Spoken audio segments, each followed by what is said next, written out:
ચાલો આજે કિચન સિરીઝમાં મસ્ત મજાના વિક્ટોરિયા વડા બનાવીએ। આ કલકત્તાનું એક સ્ટ્રીટ ફૂડ છે જેને ખાવા માટે લાંબી લાંબી લાઈનો લાગે છે અને આ એટલું બધું સિમ્પલ છે ને કે ખૂબ જ ઓછી સામગ્રીમાં તૈયાર થઈ જાય છે। આ વડાને યુકેના એક્સ પ્રાઇમ મિનિસ્ટરે પણ ખાધા હતા અને વખાણ્યા હતા। તો આ વડા એકદમ પૂરી જેવા ફૂલેલા અને ક્રિસ્પી થાય છે, સાથે બનાવવાની રીત પણ એકદમ અલગ છે। આ વડા સાથે આજે આપણે સરસ મજાની ચટણી પણ બનાવીશું, તો છેક સુધી વિડીયો જોજો કારણ કે આ વડા એકદમ ટેસ્ટી અને ક્રિસ્પી લાગે છે અને ઘરના નાના મોટા બધાને પસંદ આવશે। તો ચાલો શરૂઆત કરીએ મગની દાળને પલાળવાથી। તો અહીં મેં 1 કપ જેવી મગની મોગર દાળને 5 થી 6 કલાક માટે પલાળી રાખી હતી અને તમે જોઈ શકો છો એકદમ સરસ ફૂલી ગઈ છે, સોફ્ટ થઈ ગઈ છે। દાણો દબાવીએ તો દબાઈને તૂટી જાય છે। તો બસ હવે આ દાળમાંથી આપણે બધું પાણી નિતારી લેવાનું છે। તો આપણે બીજા બાઉલમાં એક ગરણી રાખી દઈશું અને એમાં આ દાળને નિતારી લઈશું। તો બધું જ પાણી નીતરી જાય એવી રીતના આપણે દાળને કોરી કરી લેવાની છે, જરાય પાણી ના રહેવું જોઈએ। આ સ્ટેપ ખૂબ જ ઇમ્પોર્ટન્ટ છે। દાળને અહીં પીસવાની હોવાથી બેટર ઢીલું ન થઈ જાય એનું જ ખાસ ધ્યાન રાખવાનું છે। હવે આપણે એક મિક્સર જાર લીધો છે, એમાં બધી દાળને રાખી દઈશું અને સાથે બધા મસાલા ઉમેરી દઈશું। તો સૌ પ્રથમ 5 થી 6 લીલા તીખા મરચાં લેવાના છે, 1 ઇંચ આદુના ટુકડા કરી ઉમેરી દઈશું। અહીં આદુ મરચાંનો સ્વાદ મુખ્ય છે। સાથે 5 ચમચી જેવું જીરું અને સ્વાદ પ્રમાણે મીઠું ઉમેરીશું।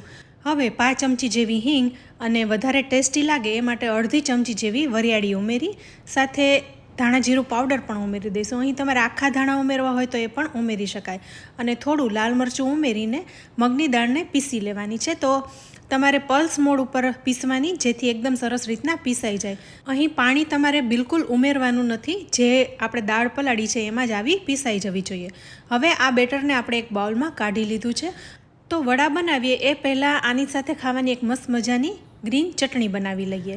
આ વડા સાથે લાલ લીલી ચટણી ખવાતી હોય છે, તો આજે લીલી ચટણી બનાવીશું। તો એક નાની વાટકી ભરીને કોથમરી, સાથે 15 થી 20 જેટલા ફુદીનાના પાન, આદુ મરચાં, અડધો ઇંચ આદુ અને 3 તીખા મરચાં, સાથે થોડા શિંગદાણા, 2 ચમચી જેવા શિંગદાણા અને સ્વાદ પ્રમાણે મીઠું ઉમેરી સાથે થોડું જીરું ઉમેરીશું।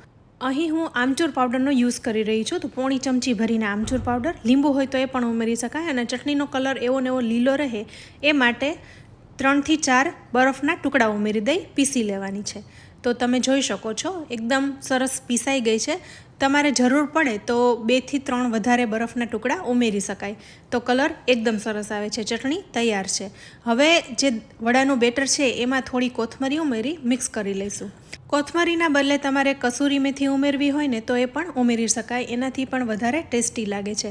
અહીં તમે જોઈ શકો છો બેટર એકદમ સરસ તૈયાર થઈ ગયું છે।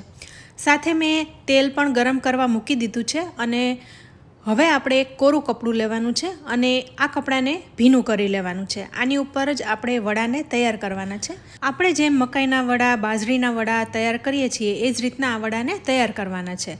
તો અહીં મેં કપડું ભીનું કરી લીધું છે। હવે વડા એકદમ ક્રિસ્પી અને કુરકુરા બને ને એ માટે ગરમ તેલ ઉમેરવાનું છે। તો મોટી 2 ચમચી થાય એટલું તેલ ઉમેરી દીધું છે।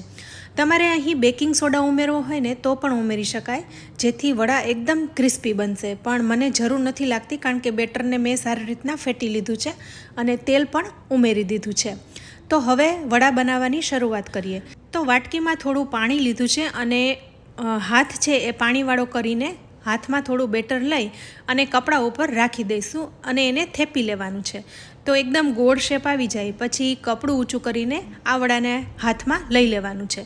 તો બસ આવી જ રીતના આપણે બધા વડાને તૈયાર કરવાના છે। તમે જોઈ શકો છો એકદમ સરસ વડું તૈયાર થઈ ગયું છે। તો આવી રીતના આપણે મકાઈના વડા પણ કરતા હોય છે, બાજરીના વડા પણ કરતા હોય છે, તો આ જ રીતના આપણે વડાને થેપતા જવાનું છે અને તળતા જવાનું છે। શરૂઆતમાં તમારાથી સારા ન થાય તો ધીરે ધીરે તમે જેમ બનાવતા જશો ને એમ ગોળ શેપ આવતો જશે અને તમને એવું લાગે કે થોડું બેટર ઢીલું થઈ ગયું છે તો થોડો ચોખાનો લોટ અથવા તો બેસન તમે ઉમેરી શકો છો। પણ જ્યારે તમે પહેલી જ વાર બેટર તૈયાર કરો ને ત્યારે ખાસ ધ્યાન રાખવાનું કે બેટર બહુ ઢીલું ન થઈ જાય। ઢીલું થઈ જાય તો મેં જે ટિપ્સ આપી એને તમે ફોલો કરી શકો છો। હવે અહીં આપણે વડાને હાથમાં લઈને આવી રીતના મૂકતા જવાનું છે। હાથ પાણીવાળો રાખો જેથી વડું છે એ સરળતાથી તેલમાં સરી જાય। તો જેવા તમે વડું પાડશો એટલે તરત જ એ ફૂલીને ઉપર આવી જશે. તો પૂરીની જેમ જ આ ફૂલી જશે અને હાઈ ફ્લેમ ઉપર જ તળવાના છે, જેથી એકદમ સરસ રીતના ક્રિસ્પી થાય અને કલર સરસ આવે. તો અહીં વડા તૈયાર થઈ ગયા છે. આવી જ રીતના આપણે બાકીના વડા પણ તૈયાર કરી લેવાના છે. તમે જોઈ શકો છો એકદમ પતલા પતલા થેપીને તેલમાં ઉમેરી દઈશું, જેથી એ પૂરીની જેમ ફૂલી જાય. તો આ વડા તમે ચટણી સાથે ખાઈ શકો છો, ચા સાથે ખાઈ શકો છો, બાળકોને લંચ બોક્સમાં ટિફિનમાં આપી શકો છો અને ક્યાંય તમારે બહાર ફરવા જવું હોય ને તો પણ સાથે લઈ જઈ શકાય. આ 2 દિવસ સુધી બગડતા પણ નથી. તો ફ્રેન્ડ્સ, આવી રીતના આપણે બધા વડાને તૈયાર કરી લેવાના છે. કદાચ બેટરમાં વધારે પાણી રહી જાય તો એના માટે મેં વિડીયોમાં ટિપ્સ પણ આપેલી છે કે તમારે શું કરવું, પણ વધારે પડતું બેટરને કઠણ નહીં રાખવાનું, નહીંતર વડા ચવડ અને કડક થશે. બેટર એવું હોવું જોઈએ કે વડા સરળતાથી થેપાઈ જાય અને બેટર સોફ્ટ થાય તો વડા પણ સોફ્ટ અને ક્રિસ્પી થશે. તો આવી રીતના આપણે બધા વડાને તૈયાર કરી લીધા છે. આ વડાને ગરમા ગરમ ખાવાની ખૂબ જ મજા આવે છે. તો તમને એક ખોલીને દેખાડું તો જુઓ કેટલા સરસ વડા થયા છે, એકદમ પૂરી જેવા ફૂલેલા અને ક્રિસ્પી. બહાર જ્યારે વરસાદ વરસતો હોય ને ત્યારે આ ખાવાની ખૂબ જ મજા આવે છે. અને અત્યારે હાલ સિઝન પણ વરસાદની જ ચાલી રહી છે, તો તમે આ જરૂરથી ટ્રાય કરજો. હવે આ વડાને મેં પહેલાં કીધું એમ ચટણી સાથે અને ચા સાથે પણ ખાઈ શકો છો. તો અહીં મેં લસણવાળી લાલ ચટણી પણ તૈયાર કરી છે. તો આ વડાને લાલ અને લીલી ચટણી સાથે પીરસીશું. તો ફ્રેન્ડ્સ, તમને આજની આ રેસીપી કેવી લાગી? વડા અને ચટણી તમે જરૂરથી બનાવજો અને તમારો ફીડબેક અમને કમેન્ટ બોક્સમાં જરૂરથી આપજો. રેસીપી સારી લાગી હોય ને તો વિડીયોને લાઇક અને શેર કરજો અને અમારી ચેનલ કિચન સિરીઝને સબસ્ક્રાઈબ કરી લેજો. અમારા ફેસબુક પેજને લાઇક કરી ફોલો કરજો. તો ફરી મળીશું આવી એક ઉપયોગી રેસીપી સાથે. ત્યાં સુધી આવજો.